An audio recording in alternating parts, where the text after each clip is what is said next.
जब ये तय हो चुका था कि जब महाभारत का युद्ध हर हाल में होकर रहेगा, तब भगवान श्री कृष्ण की पुत्र वधू लक्ष्मणा ये सोचकर बहुत चिंतित थी कि उनके ससुर यानी कि भगवान श्री कृष्ण अर्जुन का साथ देंगे या फिर उनके पिता दुर्योधन का। दोस्तों, यहाँ आपके मन में ये सवाल आ रहा होगा कि भगवान श्री कृष्ण की पुत्र वधू दुर्योधन की पुत्री कैसे थी। तो आपकी जानकारी के लिए बता दें कि भगवान श्री कृष्ण की 8 पत्नियों में से एक पत्नी रामायण काल के जामवंत जी की पुत्री जामवंती थी और उसी जामवंती के पुत्र सांब से दुर्योधन की पुत्री लक्ष्मणा का विवाह हुआ था।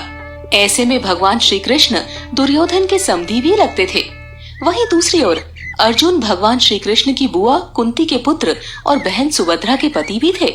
ऐसे में लक्ष्मणा को ये चिंता सता रही थी कि इस युद्ध में भगवान श्री कृष्ण किसका साथ देंगे, जिसके लिए वो भगवान से ये सवाल पूछना चाहती थी, लेकिन संकोचवश पूछ नहीं पा रही थी। वो भगवान श्री कृष्ण के पास जाती है और कहती है, पिताजी, हम आपसे कुछ पूछना चाह रहे थे। भगवान श्री कृष्ण ने कहा, पूछो पुत्री, क्या पूछना चाहती हो? पिताजी, वो युद्ध के बारे में पूछना चाह रही थी। मुझे ज्ञात है पुत्री कि तुम किस बात को लेकर चिंतित हो।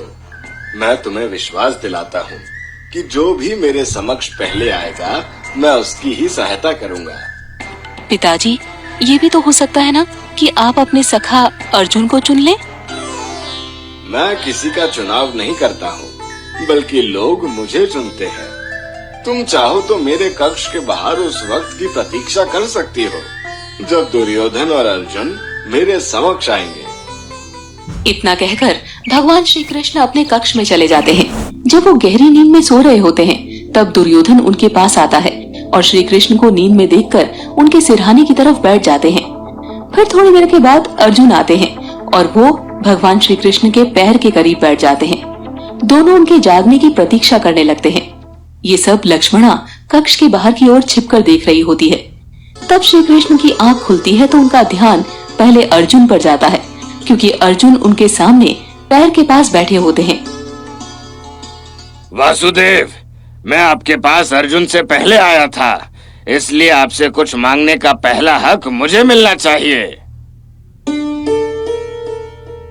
ये तो तुम कह रहे हो दुर्योधन, लेकिन मैंने पहले देखा तो अर्जुन को है, इसीलिए कुछ मांगने का अधिकार पहले अर्जुन को है।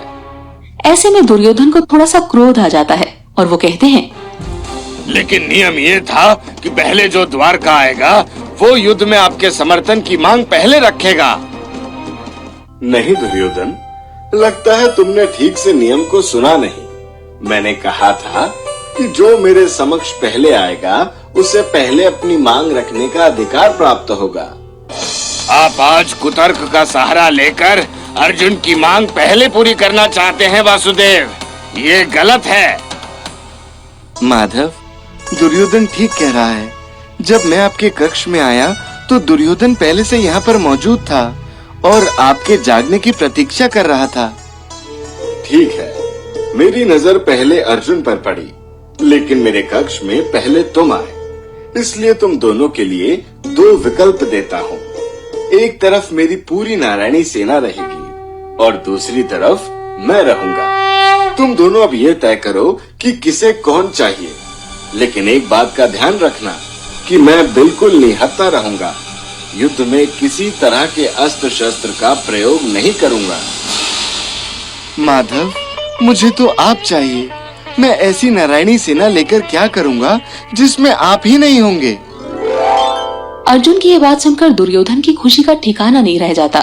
वो हंसते हुए अर्जुन से कहता है, लगता है तुम्हारी बुद्धि भ्रष्ट हो गई है। मुझे तो नारायणी सेना ही चाहिए जो किसी युद्ध में पराजित नहीं होती।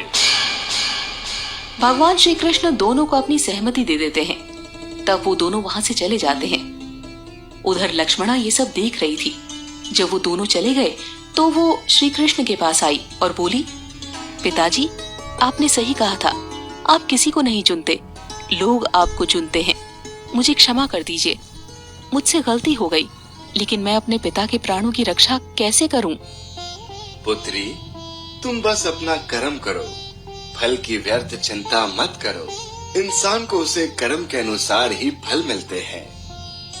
तो दोस्तों, इससे हमें यही सीख मिलती है कि कोई भी फैसला लेने से पहले हमें उस पर अच्छे से विचार कर लेना चाहिए, क्योंकि महाभारत युद्ध का परिणाम तो आप जानते ही हैं कि किस तरह नारायणी सेना उनके पास होने के बावजूद उनका विनाश हो गया था, क्योंकि जिस नारायणी सेना में खुद नारायण ही ना हो उसका क्या महत्व था। और इस बात को अर्जुन भली भांति समझते थे, इसीलिए उन्होंने खुद नारायण को अपनी मदद करने की प्रार्थना की, जिससे पांडवों की युद्ध में विजय हुई।